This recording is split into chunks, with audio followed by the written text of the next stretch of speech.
Tes, tes, tes, tes. Oke, suara saya jelas ya. Ya, halo Pak Johan, jelas.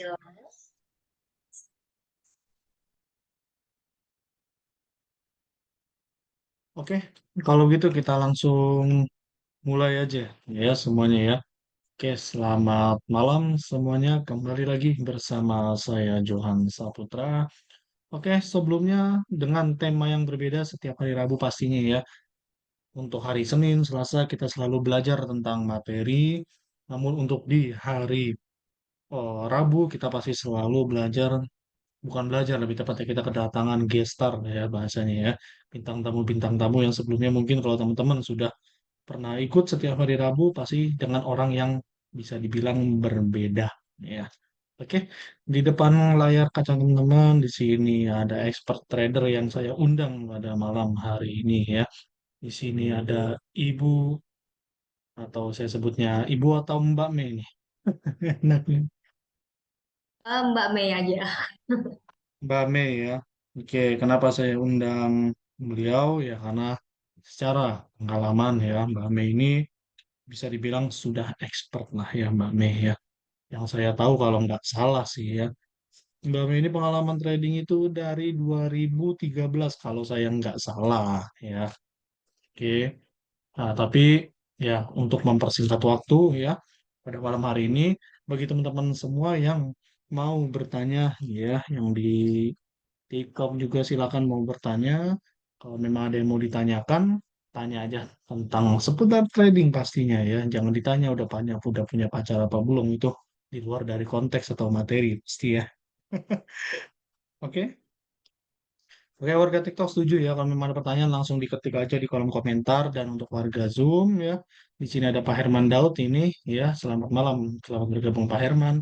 Dan masih ada Ibu Niat Fitriana, selamat datang, selamat bergabung ya. Kalau di warga TikTok ini masih cukup banyak orangnya, saya nggak bisa sebutkan satu persatu. Oke, selamat malam semuanya yang di TikTok juga ya. Silakan kalau ada yang mau bertanya, langsung di kolom komentar langsung ya. Oke, kita mulai aja langsung ya, Mbak Mei ya. Oke, Mbak Mei, karena nggak kenal maka nggak sayang ya kita langsung tanya aja ke Mbak Mei. Gimana nih, Mbak Mei filosofi Perkenalkan ya Pak Johan. jalanan trading aja. Ini Pak, ini kameranya harus dinyalain atau boleh matiin? Ya kalau mau dimatiin langsung mau ngomong juga nggak masalah. Silakan. Oh gitu. Ya, ya berarti sesuai sikon aja dulu kali ya. Oke. Mm-mm.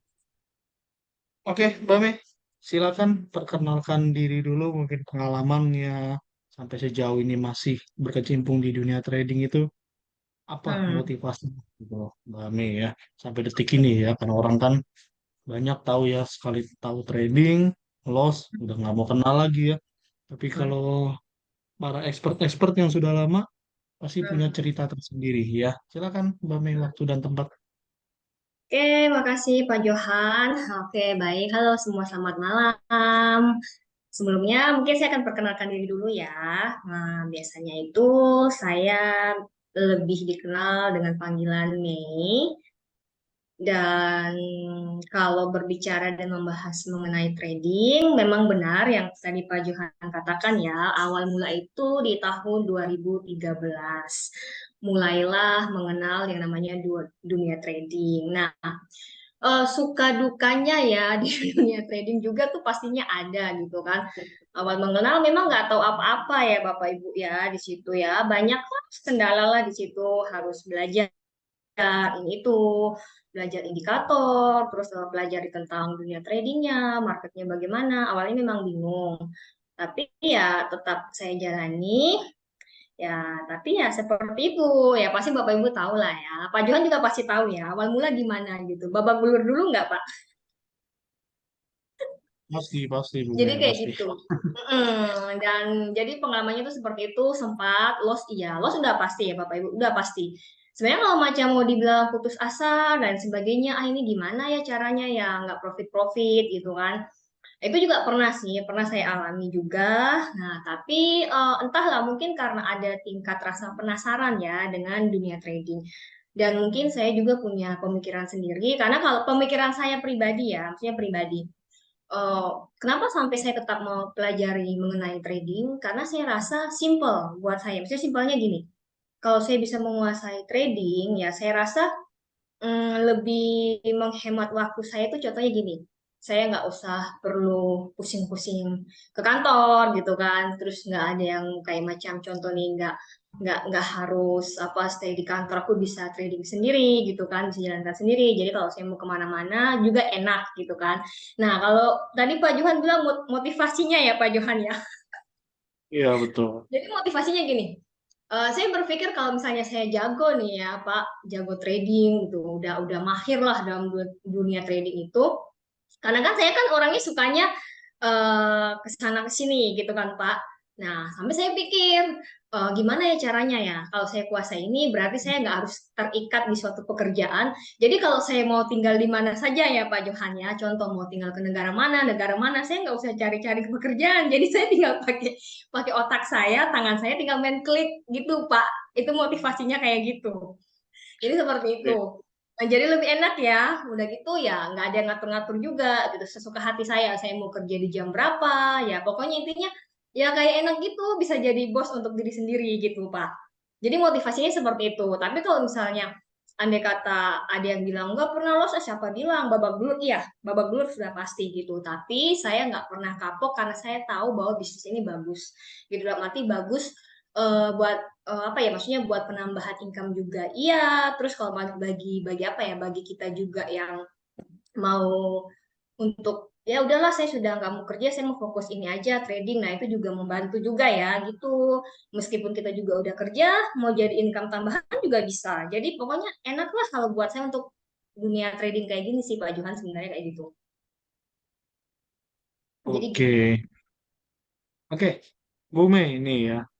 Ini kan orang kalau yang sudah pernah los ini pasti kan ada rasa trauma gitu ya Bu Mei ya. Hmm. Mau sedikit ya. Bahkan biasanya orang kan ya Hmm. namanya pemain kecil ya. Hmm. Dia pasti berpikir, waduh kalau dikit aja udah los gitu kan Hmm. gimana kalau los banyak ya kan. Hmm. Nah, Hmm. kita kan nggak tahu ya kalau Bu Mei ini Hmm. los banyak atau los besar ya. Hmm. Besar atau banyak kan Hmm. perspektif orang masing-masing ya Bu Mei ya. Masalah nominal atau masalah uang ya. Nah, Hmm. namun ya semua dan saya pun juga pasti pernah loss ya. Dimana kalau Hmm. kita loss ya pastikan otomatis kan secara emosional kita itu kan terganggu saat trading Hmm. ya. Nah, kalau Bu Mei sendiri nih, kalau boleh tahu nih trik atau cara Bu Mei saat Hmm. ketika loss apa yang Bu Mei lakukan ya? Hmm. Apakah langsung top up lagi, langsung mulai trading Hmm. lagi balas dendam, ataukah rehat dulu, ataukah gimana tuh Hmm. kalau boleh tahu, Bu Mei? Oke, kita membahas loss ya untuk banyak kalau macam loss memang kalau trauma pasti awalnya ada ya Pak Johan ya pasti trauma. Kalau bilang jumlahnya ya pasti lumayan gitu kan, pasti lumayan gitu.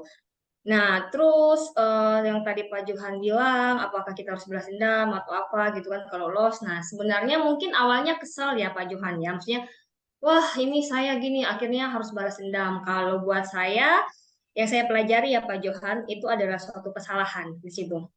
Karena ketika kita trading tapi kita penuh emosi di situ, terus kita ada rasa mau membalas dendam nih di market, yang ada bukannya kita malah membaik, tapi kita malah memburuk Pak Johan.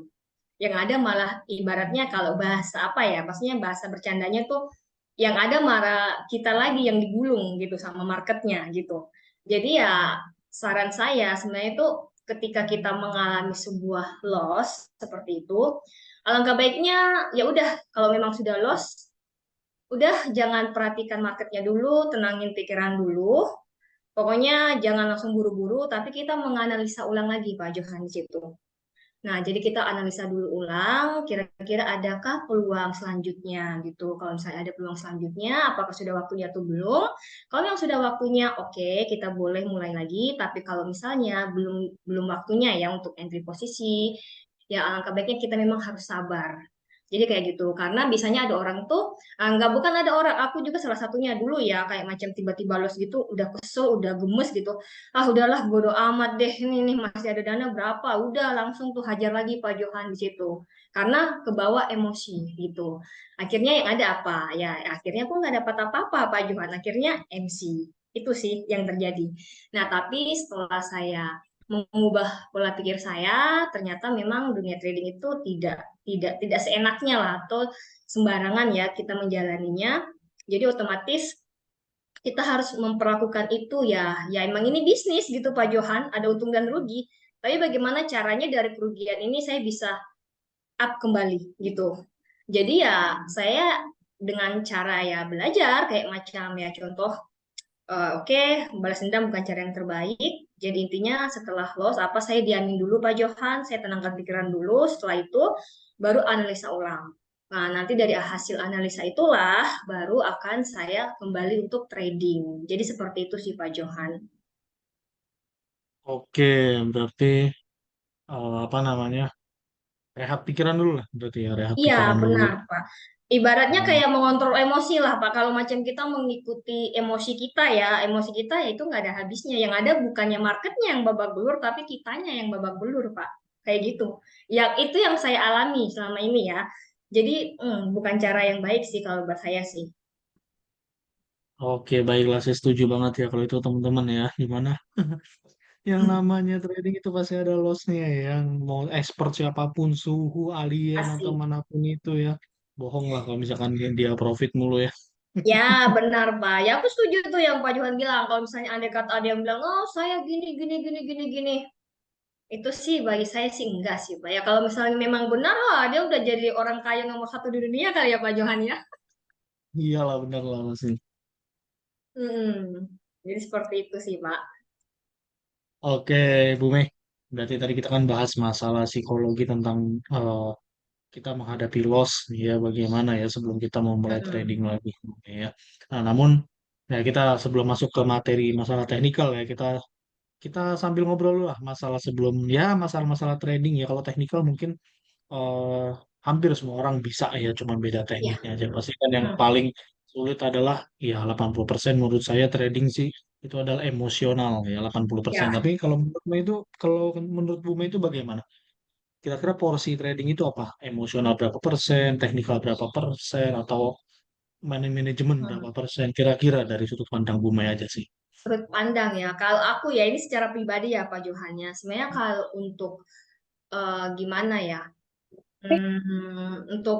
Untuk penguasaan emosional sih ya kalau saya sih memang harus benar-benar ibaratnya kalau mau dibilang ya 50-50 lah Pak gitu kan penguasaannya juga salah kalau maksud saya gini untuk materinya ya kalau bisa kita kuasai 100% harus dulu apa kita kuasai terus emosionalnya ya kalau saya sih secara harus di angka 80 karena ini harus imbang gitu Pak percuma kalau misalnya saya juga jago dalam hal menganalisa ya Pak ya 100% nih saya menganalisa apa namanya itu intinya jago lah apa segala macam tapi kalau emosional saya nggak kontrol.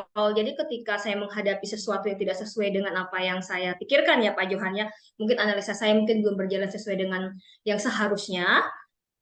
Terus saya memiliki ya kontrol emosi yang kurang bagus, saya itu juga bisa kacau Pak di situ. Jadi buat saya pengontrolan emosi sama apa ya apa sih namanya tuh Pak kalau dibilang penguasaan penguasaan Oke. apa namanya tuh dalam hal trading itu harus imbang gitu jadi percuma kalau misalnya kita juga punya ilmu 100% oke tapi emosinya nggak kekontrol juga sama gitu ya sama juga kalau misalnya kita punya emosi yang bagus tapi kalau kita tidak bagus dalam hal menganalisa dan lain sebagainya juga sama gitu jadi saya rasa itu hal yang penting nih dua ini paling penting sih kalau buat saya ya Pak secara pribadi gitu. Ya, oke. Oke, Bu Mei. Nah, kalau Ibu Mei pernah dengar nggak nih orang yang sering bilang, ah saya trading for living gitu ya. Hidupnya trading itu untuk hidup gitu. Jadi nggak kerja apapun ya, nggak Mm-mm. jualan atau nggak apa. Ya, jadi dia dapat uang itu hanya dari trading tuh ya. Itu gimana, Bu Mei? Kira-kira menurut Bu Mei? Oke, kalau buat saya itu nggak masalah, Pak. Kalau macam dia bilang trading for living gitu kan, karena kan setiap orang kan berbeda-beda ya, pola Hmm. pikirnya bagaimana gitu. Nah, misalnya dia memilih untuk trading for living, ya kalau memang dia adalah ahlinya, jagonya, ya mungkin nggak masalah buat dia, ya kan? Ibaratnya ya dia nggak ada masalah dengan itu kalau macam pendapatannya dari situ ya buat saya malah bagus dan arti bagus bahwa yang tadi seperti saya bilang ya berarti hidup dia sudah enak lah dia sendiri yang ngatur ngatur apa ya jadwal kerja dia gitu kan penghasilannya dari situ mau dia dimanapun juga ya enak gitu dibawa-bawa aja gitu kan. Jadi mau dari mana aja ya sudah enak gitu kan, pendapatan dia dari situ. Nah, tapi kalau bagi orang yang mungkin ya belum menguasai dunia trading itu kan 50-50 nih, ada enaknya ada masalahnya juga ya kan Pak, seperti itu. Nah, biasanya apa ya, sebenarnya nggak salah ya Pak untuk itu, yang salah yang maksudnya yang menjadi kendala dan masalah itu yang kurang menguasai gitu kan. Kalau memang dia mau jadikan itu sehari-hari ya malah bagus, saya sih malah dukung gitu kan. Jadi intinya ya hidupnya dibilang enak lah kalau penghasilannya hanya itu, apa hanya di situ aja gitu, semuanya pasti mau dong karena kan pasti orang itu kan banyak apa ya, banyak kebutuhan dalam waktu ya Pak ya, mungkin dengan dia training for living gitu kan, pendapatan dari situ dia punya banyak waktu bisa sama keluarganya atau mungkin buat apa ya, buat hal-hal yang dia sendiri gitu Pak, itu nggak jadi masalah sih kalau buat saya gitu. Oke. Namun kalau selama kita berkecimpung ya Bu Mei ya dalam Hmm. dunia trading ini ya. Bu Mei itu lebih dulu setahun dari saya. Saya Hmm. itu 2014 ya. Hmm. Kalau Bu Mei kan 2013 berarti Bu Mei duluan ya, cemplung Hmm. kecemplung duluan bahasanya ya. Hmm. Nah, kalau dari saya pribadi sih ya sampai saat ini saya belum benar-benar yang menemukan orang yang trading for living selama pengalaman saya dari Hmm. 2014 yang benar-benar cuma depan laptop, depan komputer, Hmm. jalan-jalan dari trading saya sih sampai sekarang yang Hmm. benar-benar real seperti itu ya Hmm. Hmm. belum pernah saya temukan. Nah, Hmm. kalau Bumi gimana? Pernah nggak? Kalau misalkan pernah, Oke, ya. eh, kenapa orang itu bisa sampai Oke. sebegitunya? Sampai itu kan hal Oke. yang bisa dibilang hal sulit loh Bumi ya.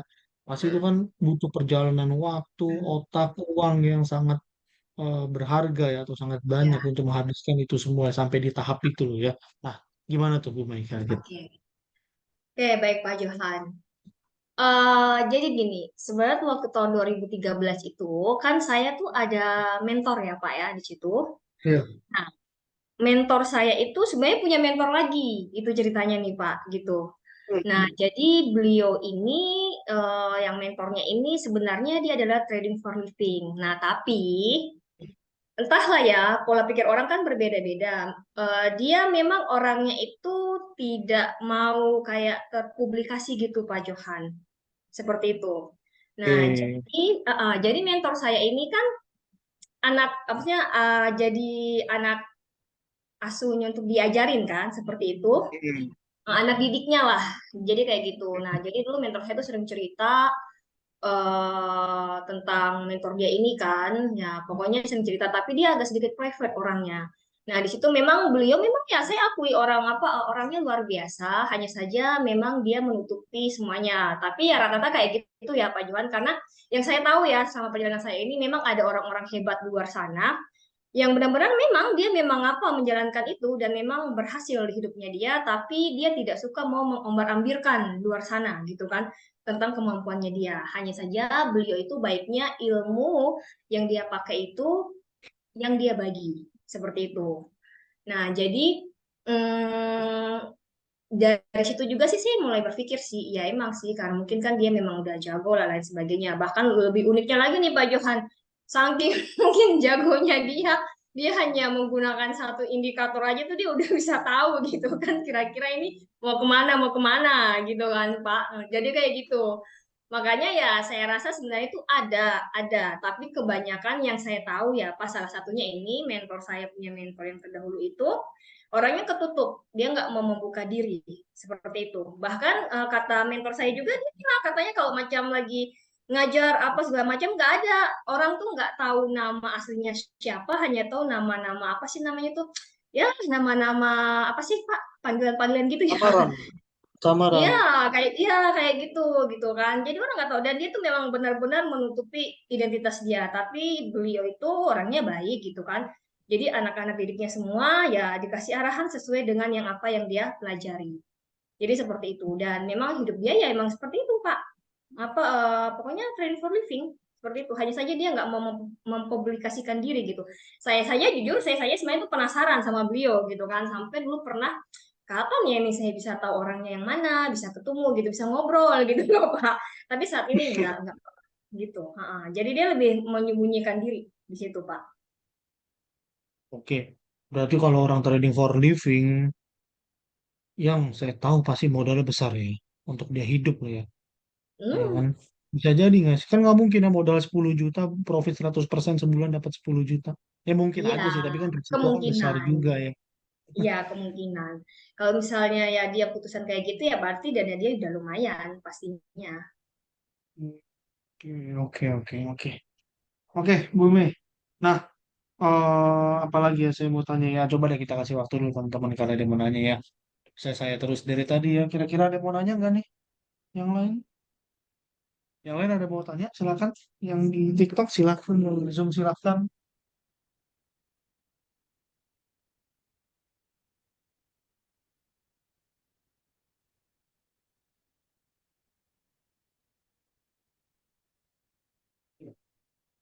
Nggak ada yang mau ditanyakan ini. Yang di TikTok juga. Wah, oke. Viewersnya ada tapi pada silent reader ya. Ya udah kita lanjut aja ya Bu Mei ya. Tadi sampai mana? Lanjut aja Pak. Trading for living ya. Oke, kalau gitu kita langsung bahas ke materi malam hari ini ya. Kita bahas Hmm, masalah teknikal ya Bu Mei ya.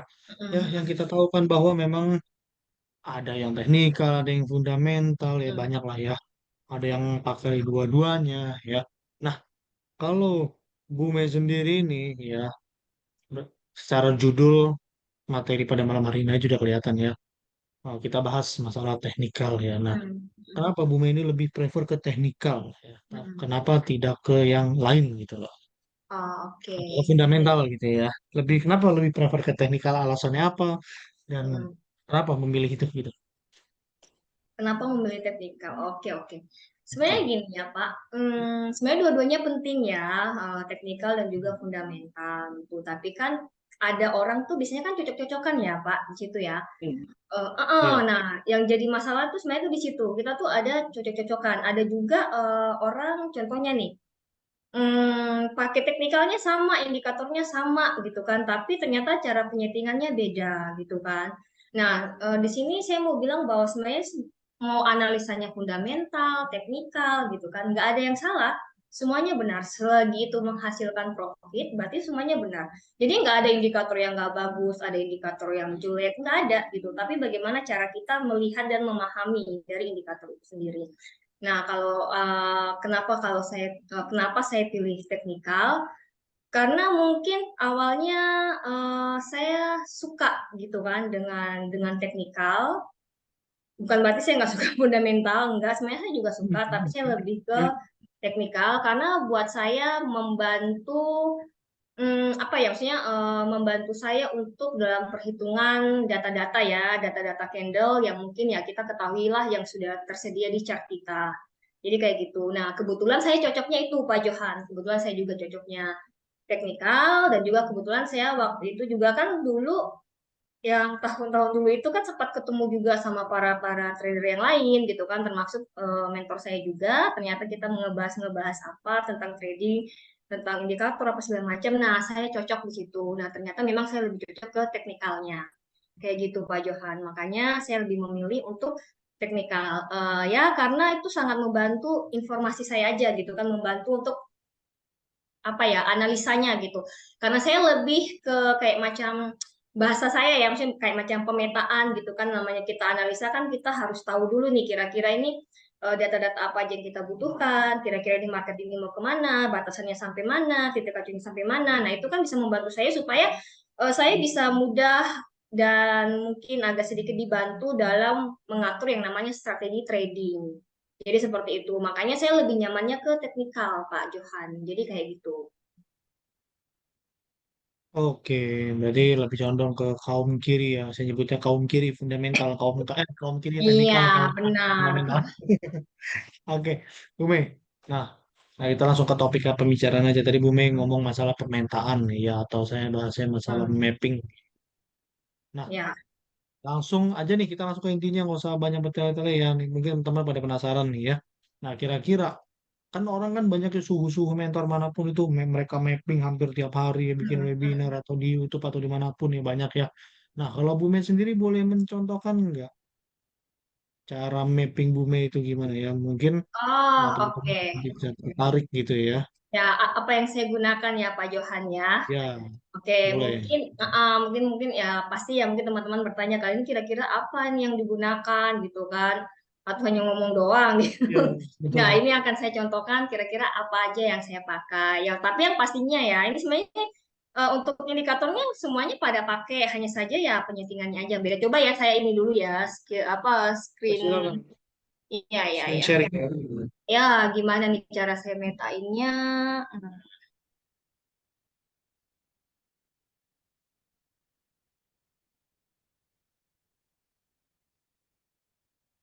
Kelihatan nggak Pak Johan?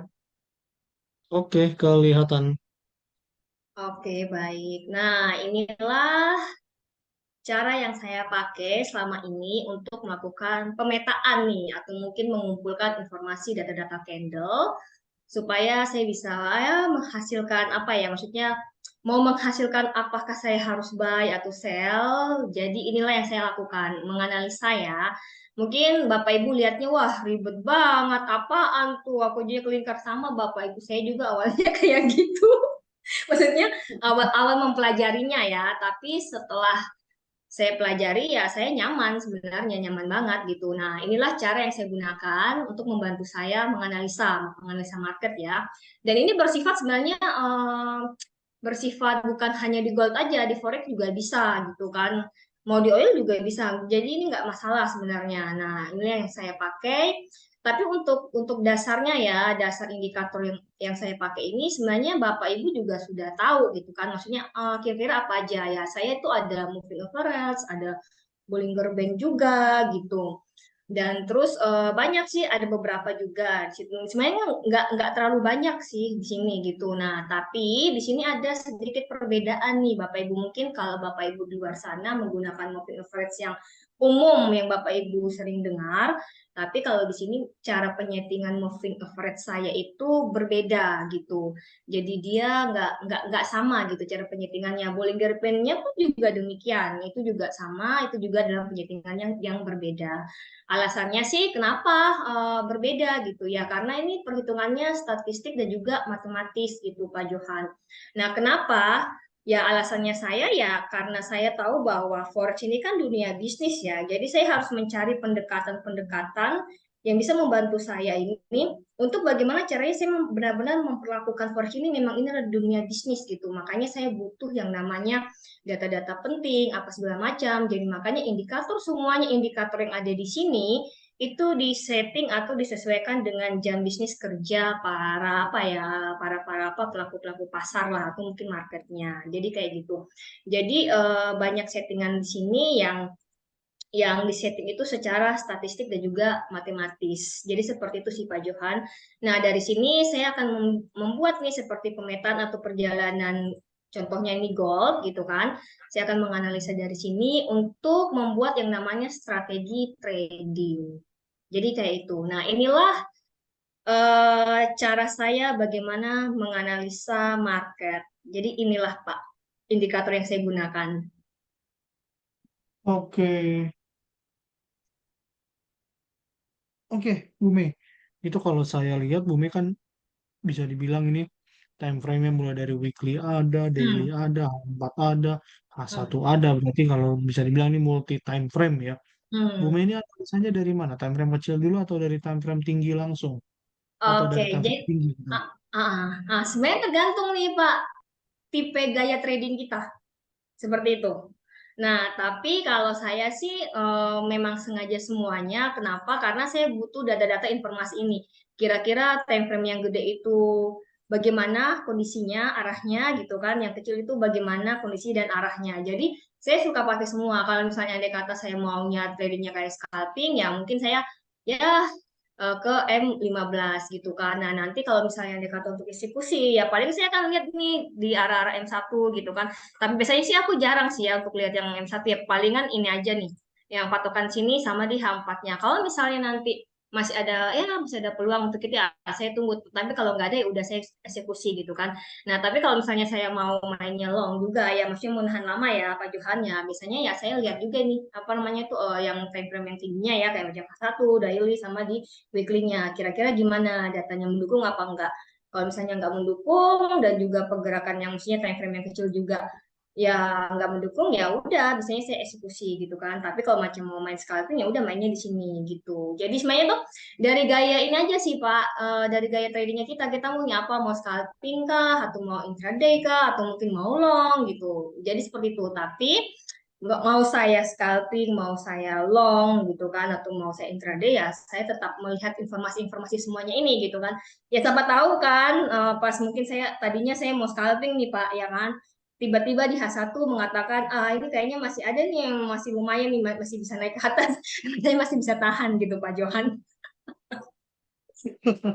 Oke, oke. Jadi kayak gitu. Tapi kalau misalnya itu, kayaknya ini jaraknya terlalu, takutnya nanti berbalik, ya udahlah aku eksekusi aja gitu. Jadi kayak gitu sih Pak Johan. Baik, baik, saya paham, saya paham. Ini by the Hmm. way, ini data rilis serem juga ya, Bu Mei ya. Benar nih Ini Pak. aku ngeliat nih itu pergerakan harganya ya. Wah, atas Nah, bawah dikocok kayaknya ini ya. iya benar, benar sekali Pak. Oke. Nah, Bu Mei dengan kondisi market seperti ini kira-kira apa nih ya SAU ya? Mau nge-buy apa mau nge-sell nih Hmm. dengan kondisi yang sekarang ya? Hmm, hmm, hmm. Oke, kalau Excel ini kita ini aja kali ya Pak. Ini cara saya berbagi untuk cara cara menganalisa ya Pak ya. Ini kan di Boleh, H4. boleh, boleh. Hmm. Waktu kalau nggak salah minggu kemarin kan market itu kan lagi di bawah kan ya Pak ya. Betul. Ya, nah itu kan sempat apa, turun kembali di sini, sempat turun dan sempat naik kembali. Nah, sebenarnya kalau analisa saya ya, yang dari minggu kemarin itu, ketika mungkin ya harga masih bermain-main di area sini, ya memang masih ada kemungkinan memang mau ke bawah kan situ. Nah, tapi kalau misalnya dengan apa, kalau saya akan tunggu di bagian ini nih, apa namanya tuh, kalau mau dibilang SMA lah atau titik acuannya lah seperti itu Pak. Nah, mungkin di sini baru saya akan ambil keputusan gitu kan, keputusan untuk mengambil entry posisi gitu. Nah, terus sekarang ini kan market ada di sekitar area sini. Ini cara saya membaca indikator saya ya Pak ya. Nah, kalau Oke, saya Pak di sini mungkin saya lebih saat ini sesuai dari indikator ini saya lebih mengambil posisi ke buy. Jadi seperti itu. Kalau memang misalnya ini nanti gold ini turun ke 19,59, Hmm, mungkin ya kalau memang saya ada ya, kalau masih sebenarnya ya udahlah, mungkin saya ambil di sekitar ini aja nih. Ini kan lagi di batas dari apa ya, ibaratnya ini sebenarnya bukan Fibonacci sih ya Pak, kerangkanya yang dipakai gitu kan. Ini untuk perhitungan kekuatan kayak macam bisa dibilang apa ya, lokasi perhitungan kayak macam dibilang kekuatan seller dan buyer juga bisa gitu kan. Nah, tapi saat ini kalau saya lihat sih lebih strong ke buy ya di sini ya, apa naik kembali. Karena saya lihat market ke sini dia nggak bisa menumbusi ke area balance-nya ini ya, yang tengah-tengah dan akhirnya naik lagi. Nah, ya kemungkinan saya akan mungkin tunggu di daerah sini, kalau enggak di daerah paling sini nih, batasan sini ya, apa nilai dari rata-rata mingguannya. Itu sudah paling jauh gitu kan, tapi biasanya kan Pak Johan tahu sendiri ya, biasanya market tuh nggak sampai terus tiba-tiba langsung naik ke atas kan gitu kan. Nah itu tergantung sih dari apa, dari kitanya. Tapi asalkan ada data ini, kalau setahu saya ketika harga dalam keadaan sini belum keluar dari area-area sini, ya berarti kemungkinan besar masih ada kemungkinan untuk market ini akan up Pak, di situ. Nah jadi ya keputusan saya sih akan menunggu di area sini atau di area-area sininya Pak gitu. Nah, tapi kalau misalnya saya anggap jangan deh nanti kelamaan, nanti takutnya tiba-tiba nggak sampai ke sini muntah lagi ke atas gitu. Tapi saya udah memegang sebuah data, ada kemungkinan gold ini akan melanjutkan kenaikannya. Nah, jadi kalau misalnya saya ambil posisi buy di sini, tiba-tiba nih prediksi analisa saya nih mungkin tidak berjalan atau tidak sesuai dengan itu semua, saya harus pasang yang namanya stop loss dong ya Pak, untuk yang namanya meminimalisir kerugian ya. Ya, saya akan cari nih di area-area sini nih untuk memasang titik stop loss-nya di situ. Jadi saya ambil di bagiannya, bisa bisa saja di sini juga di bagian HLO-nya ini. Batas ini biasanya saya sebut seperti ya seperti support dan resistance gitu Pak. Biasanya saya akan taruh di sini. Kalau enggak ya paling sejauhnya pun ada di sini di deviasi satu dari pergerakan mingguan. Itu paling jauh tuh Pak di situ gitu. Itu untuk mengantisipasi seperti itu. Kalau misalnya tiba-tiba gold kembali ya maksudnya apa kembali turun lagi gitu. Nah, karena saya juga melihat di sini kan untuk pergerakan mingguan ini sudah mulai apa ya mau mulai up ya Pak ya, mulai up kembali dan saya rasa mungkin kemungkinan besar gold ini akan ada peluang untuk up gitu. Nah, kalau misalnya ternyata benar nih dari analisa yang saya baca nih dari indikator dari informasi indikator yang diberikan kepada saya, berarti saya akan target itu mungkin gold bisa ke area sini dulu ke deviasi satu dari pergerakan bulanan dulu nih ya di sekitar sini. Nah, kalau misalnya tiba-tiba gold ini berhasil melewati dari deviasi satu bulanan ini, berarti masih ada kemungkinan kemungkinan nih Pak akan berada di level height-nya lagi di Hampat ya, itu di sekitar 2009 ya Pak. Jadi seperti itu. Jadi ini nanti jadi TP1 saya dan ini jadi TP2 saya. Nah, tapi biasanya saya juga akan memantau Pak Johan gitu kan. Karena kan namanya indikator itu pasti setiap saat, setiap menit, detik kan itu berubah ya. Apa Betul, betul. nggak mungkin ya itu kan pasti berubah gitu kan. Nah, itu kan pasti akan berubah gitu. Jadi makanya akan tetap saya pantau gitu kan. Tapi kalau misalnya saya nggak yakin ya udah kalau memang sudah sampai di sini atau mungkin entah dia sampai dengan nggak sampai akan saya tetap pantau di situ. Kalau misalnya ada ada kemungkinan untuk sampai ya udah saya tahan. Tapi kalau nggak ada kemungkinan untuk sampai ya udah saya apa close posisi. Tapi untuk melihatnya itu biasanya saya pakai time frame yang kecil Pak gitu kan. Karena kan biasanya kalau indikator itu yang selama ini ya Pak Johan yang saya pelajari ya saya pelajari itu indikator itu kalau kita gunakan di time frame yang lebih kecil, dia tuh lebih sensitif gitu. Maksudnya lebih sensitif untuk mendeteksi gitu kan. Jadi perubahannya itu lebih cepat ketimbang yang time frame yang besar gitu. Jadi kadang-kadang saya juga lihat di situ gitu kan. Nah, tapi kan kadang-kadang orang di luar sana tuh ya banyak ya. Saya nggak tahu ini kan sempat ngobrol juga sama yang lainnya juga. Mereka selalu bilang bahwa kan indikator itu kan lemot ya, kan indikator gini. Tapi kalau buat saya bukan masalah lemotnya, karena indikator itu kan mengikuti apa yang kita setting gitu, apa yang kita perintahkan seperti itu. Nah, itulah yang jadi masalah sebenarnya. Nah, ya jadi ya buat saya sebenarnya bukan indikator yang lemot gitu. Tapi cara kita settingnya ini bagaimana, perintah apa yang kita masukkan ke indikator kita gitu. Apa saja sih yang harus dihitung gitu kan untuk menghasilkan informasi buat kita. Nah, tapi cara saya tadi seperti itu Pak. Kalau misalnya di Hampat itu kan saya pakai patokan H4 untuk di sinilah TP saya. Terus kalau untuk mau melihat nih, kalau misalnya tiba-tiba benar nih apa gold ini sesuai prediksi, tetap up kembali, tetap naik. Nah, saya akan lihat juga nih di pergerakan kecilnya kayak di H1 dan juga di M15. Apakah ini mendukung apa enggak? Kalau misalnya di H1 nih contoh ya, kalau misalnya tiba-tiba ke sini, nah H1 juga mendukung, ya berarti saya akan tahan di situ Pak, sampai sesuai dengan yang saya mau gitu kan. Misalnya contoh TP saya di sini. Nah, tapi ternyata sampai di sini tiba-tiba nih mungkin yang indikator lain juga masih tetap mendukung nih Pak gitu kan. Ah, kayaknya masih ada kemungkinan nih. Saya akan lihat nih di pergerakan yang besarnya kan. Kalau misalnya contohnya di H4 masih ada lagi nih level berikutnya. Level di mana nih? Oh, masih ada standar deviasi statis nih. Harga abnormal ya atau mungkin kalau dalam perhitungan saya ini yang kayak seperti Fibonacci ini kekuatan bayarnya gitu kan masih bisa ke sini nih, angka-angka sini nih. Oh, ya udah, saya akan tahan gitu. Tapi kalau nggak bisa ya udah saya akan close. Seperti itu sih Pak Johan. Oke, berarti intinya yang saya lihat ini ya, sistem tradingnya Mbak Mei ini menggunakan multi time frame analisis ya, atau Hmm, menggunakan eh, banyak time frame ya untuk melihat konfirmasi ya, bukan hanya dari hmm, satu time frame berarti ya. iya. Oke, paham saya paham. Hmm. Tapi kalau saya mah udah paham lah, ngerti kalau saya. Pastilah. Iya. Hmm. Kalau Pak Johan pasti udah paham. Tapi ya kita coba kita tanya ya Mbak Mei ya sama teman-teman yang Hmm. lain nih ya, kira-kira gimana nih? Ada yang mau ditanyakan nggak nih sama Mbak Mei nih? Jangan saya lagi yang nanya, saya udah habis pertanyaan saya ya.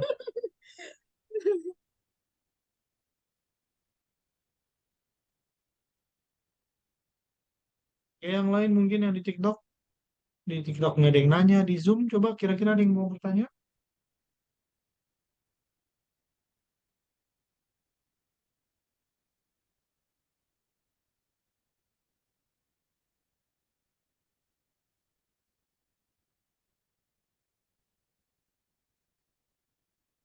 Nggak ada ya, nggak ada yang mau bertanya juga. Nah, Ya mungkin sudah, malu-malu, kalau Pak. malu-malu kali ya. Iya, Ya, Bu Mei. saya juga malu-malu sebenarnya, Pak. Oke, Bu Mei, kalau dari saya sih cukup nih ya. Sudah Mm-mm. paham sih kalau saya apa yang dijelaskan oleh Bu Mei dan menurut saya sih memang bagus ya untuk melihat dari berbagai time frame ya, agar benar-benar kelihatan ya mulai dari pergerakan yang paling kecil sampai pergerakan yang besar ya. Iya. Oke, kalau begitu. Oke, Bu Mei, saya kira cukuplah untuk pertanyaan dari saya pribadi ya dan teman-teman juga nggak ada yang mau bertanya Mm-mm. juga ya. Oke, Bu Mei, sebelum eh, kita akhiri untuk sesi pada malam hari ini, kira-kira ada yang mau disampaikan kepada teman-teman semuanya, teman-teman trader semuanya yang ada di sini? Oke, mungkin yang bisa saya sampaikan, yang tadi ya, yang Pak Juat kita bahas, memang untuk mengontrol emosi itu sangat penting sekali. Dan juga kedua, memang kita harus pahami eh, intinya entah Bapak Ibu menggunakan fundamental dan juga teknikal, kita harus pahami dulu jenis jenis teknikal apa yang kita pakai. Jadi gitu, karena memang ya Pak Johannya dari apa ya, maksudnya pengalaman saya banyak juga dari teman-teman yang lain juga ya, maksudnya ada juga yang pakai indikator dan sebagainya, tapi dia nggak paham, dia nggak ngerti gitu Pak Johan kira-kira tujuannya buat apa.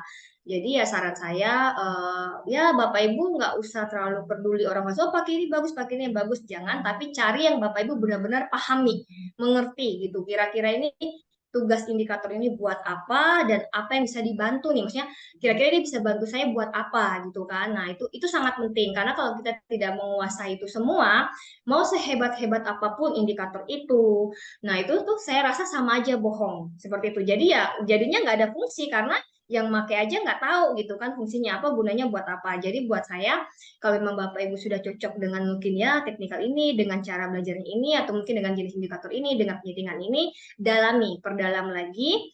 Terus pokoknya latih terus dan perdalam, dan saya rasa pasti Bapak Ibu jadi apa ya, maksudnya akan jadi terbiasa dan itu sangat membantu, dan Bapak Ibu juga akan bisa rasakan gitu kan kira-kira oh trading itu seperti ini gitu sih Pak sebenarnya. Dan harapan saya dengan begitu juga semakin hebat gitu loh Pak Johan, dalam arti bisa menjadi trader yang hebat gitu. Jadi seperti itu sih. Oke, siap, Bu Mei. Terima kasih atas masukannya ya. Nah, untuk teman-teman gimana nih? Cukup ya? Nggak ada yang mau ditanyakan?